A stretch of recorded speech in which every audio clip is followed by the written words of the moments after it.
कि दर्शन लायनी भूखे तोहरो चरनिया हमारी शेरा वाली और माटी के मोरहती से प्रकट हो जाई माई शेरा वाली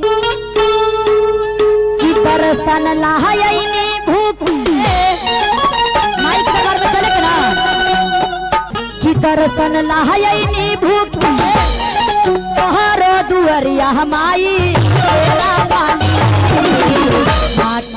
मोरहती से प्रकट माई शेरा वाली मोरहती से प्रकट हो जाई माई शेरा वाली दर्शन लायनी भूखे तोहरो चरनिया माई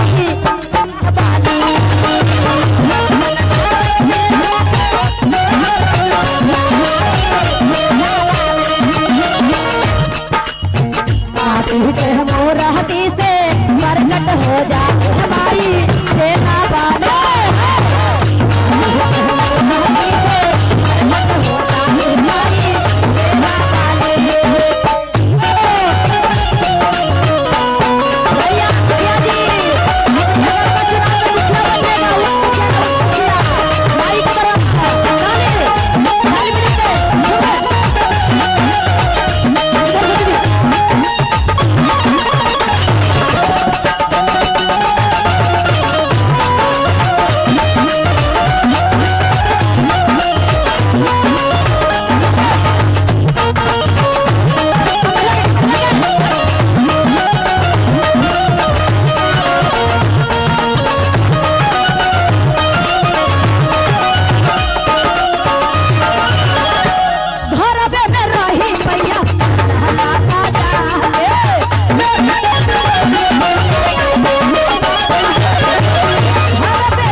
हमारे वीरेंद्र भैया प्यासी वीरेंद्र गिरी जी, हमारे बड़का भैया जी की तरफ से। इधर पिंटू भैया, मंटू भैया की तरफ से। और ये हमारे देखिए भाई वीरेंद्र, मीठा मीठा में होए थोड़ा सा मीठा मीठा, उनको तरफ से 101 रुपया के आया है। और देखो देखो छोटका भाई के तरफ से 51 रुपया के आशीर्वाद आया है माई के दरबार में। तो माता रानी खुशहाल रखें, जय जयकार रखें, भर भंडार रखें। और कहना है भैया हो